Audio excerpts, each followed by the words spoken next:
Hello and welcome to Training Tuesday, where we go through weekly tips and tricks to make your career just a little bit more awesome. This week we are talking about the power of no. Because it is a fresh new year and many of us are overcommitted, I thought this would be a good topic this week. And the truth is, in order to say yes to all of those amazing new commitments and goals that you have for the new year, you gotta say no to some of the things that you don't have bandwidth for so you can make room for those wonderful new activities.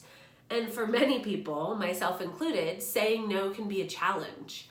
As a result, they either don't say it at all or they over-explain it. So I'm sure we've all heard someone do this, right? They try and say no and it turns into a whole mumbled, long reason when really all they needed to say was, oh, can't do that right now, sorry, right? So that tends to be the huge issue. So for my people pleasers, I've got you covered this week.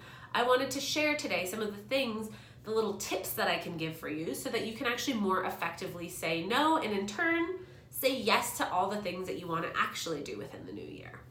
So I have 6 tips, 3 that are more for you and your sanity as you go through this process, and 3 that are more for the actual delivery of the information.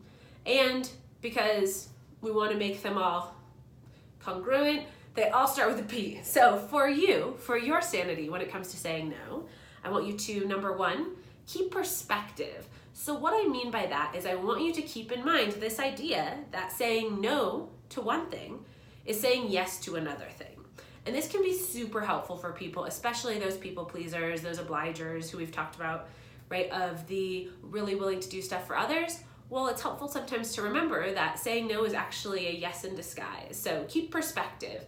Even if you need to make a list of all of the times people have said no to you and you didn't take it as a personal attack, that works too. So keep perspective. Second P is pause. So do your best to add time between an ask and an answer. So if you know your go-to is the minute someone asks you to do something, you say, oh yeah, of course, and then you immediately regret it or you don't actually have the bandwidth to do it. Buy yourself time so you can actually look at your calendar beforehand. So say, oh yeah, let me check my calendar, that sounds fun, or something like that to buy yourself a little bit of time. So create that pause for yourself so that you can review your actual availability.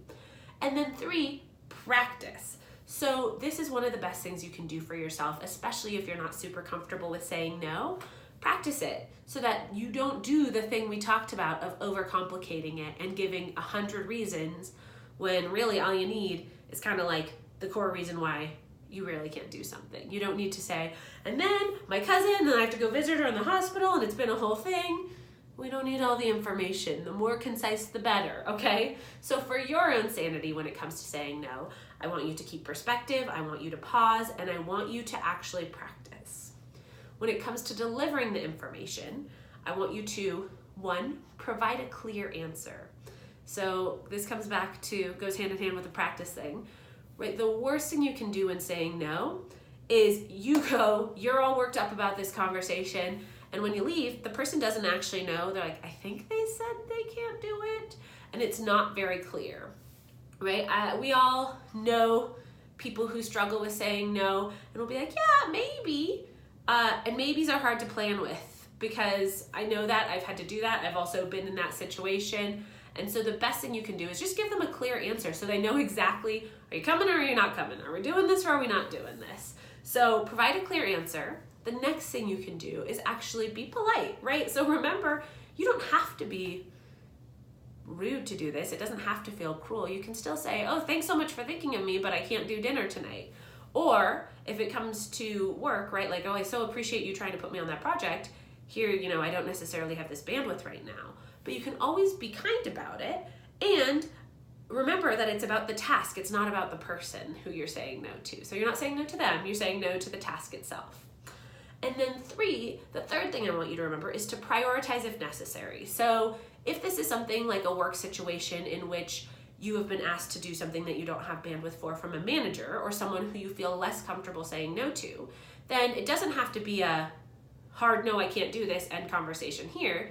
It can become more of a conversation where you say, I'd love to work on that project, but here are the 5 things I'm working on right now, and I don't know that I have the bandwidth for both. Is there something that I could deprioritize so that I could do this?